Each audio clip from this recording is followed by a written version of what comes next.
If you're watching this, I'm going to assume you know who Diane Jacobs is and have some sort of awareness of DNM's principles, which came about as having seen holes and contradictions in the explanatory models for most manual therapy techniques. Diane approached rehabbing manual therapy from a logical, basic science reframing of what it is that we are doing when we do manual therapy. She's pretty humble about what is actually an incredible feat, which involves paring away unhelpful tropes and starting pretty much from the ground up, arriving at something I reckon is a pretty radical transformation of at least my own understanding of what I'm doing with hands-on work, even though throughout my 20 years in practice, the nervous system has been a fairly consistent central consideration for me. Being fairly staunchly anti-guruism and recognising the value DNM holds for the practice of manual therapy, Diane licensed DNM to Creative Commons, which means that nobody can ever own or copyright or trademark things to do with DNM, because she's also not much of a fan of the modality empires that people have built around licensing practitioners and multi-level certification and paid subscriptions to access material, and even policing what practitioners can and can't do if they want to keep their certification for particular trademark modalities. Science isn't dogma. Very little about it is actually concrete.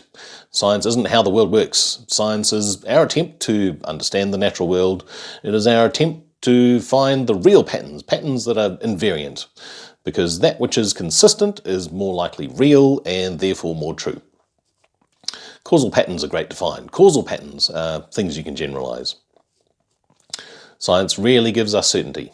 It gives us self-correcting plausibility, and the propositions in DNM are a leap in plausibility. It is science self-correcting, with plausible explanations that best other explanations, especially combined with an appropriate and considered procedural facet. DNM is more plausibly real than other ways I've encountered of explaining manual therapy, and the work speaks for itself. My job satisfaction is pretty great, being party to changes for people that are at times profound, and being able to tell people real stories about real things that are most definitely happening when we're taking part in the kinesthetic conversation through touch, one nervous system to another, and being able to help people comprehend that it's their nervous system that's responsible for the changes through that touch. I'm much more about collaboration than competition.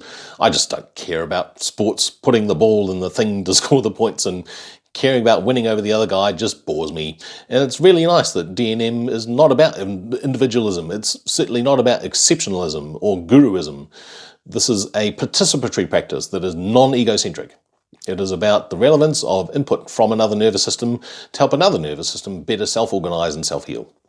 It is paying gentle, caring attention to the cutaneous nerves as part of the skin organ, and working collaboratively with the other nervous system to access the 75% of the sensory cortex devoted to the skin, doing so in a non-nociceptive, non-threatening manner.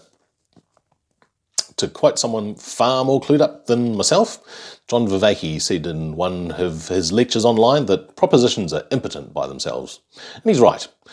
Ideas can be as elegant as you care to imagine. They can be highly plausible, and yet the only thing that eventually matters is how is this applied? Which is why I think one of the most common questions in the DNM Facebook group, where you're welcome to come and hang out if you need to get to grips with the propositions and theoretics a while longer. Diane is retired from practicing and lecturing, but is still very active answering questions there. But yeah, a common question is, where can I go and do a course?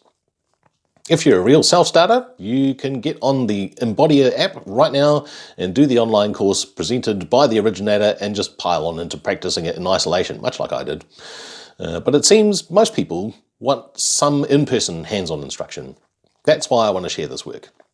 Because the more profound thing than understanding and embracing the propositional underpinnings to DNM is the procedural application, the doing the thing that produces the slightly mind-boggling changes I've felt in my own body. I wasn't looking at getting into education. I'm a hands-on therapist, and I'm very happy to continue helping people one-on-one. But having felt this stuff in my own body, I'm compelled to help more people understand this stuff enough in the hands-on sense that they are comfortable to start doing the work. Another thing John said in his series, which I doubt is his originally, was that jamming without skill gives you junk. It doesn't give you jazz. Like any new thing, applying DNM well takes time and practice, and swapping out familiar techniques and protocols for something much less familiar is unsettling, but The particular kind of jamming that DNM represents is kind of something that is already deep inside us, with the clear links it has to caring touch in many mammalian lines and specifically social grooming in practically all primates. So, especially if you're putting your hands on people already, but mostly because you're human, you already have the requisite skills and awareness deep in more than 50 million years of evolutionary history. Because you're a primate, you can do this work. We just need to help more manual therapists tap into that, which is where this work can literally feel like second nature. This is manual therapy for the 21st century.